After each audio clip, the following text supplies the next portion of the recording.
Kazandılar. Duydum değil, korktum.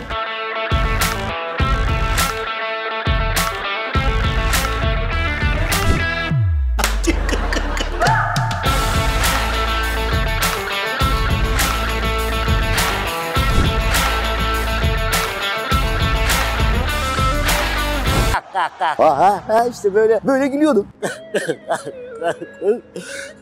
Kandırdılar bizi ya. Allah affetsin.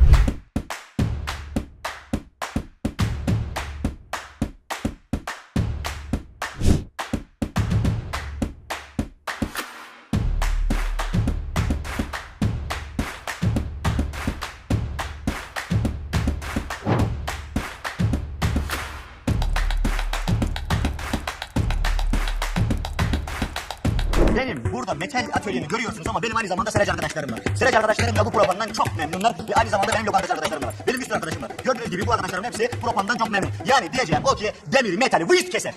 Türkiye'de Aygaz propan devri başladı. Propan Aygaz'dan alın.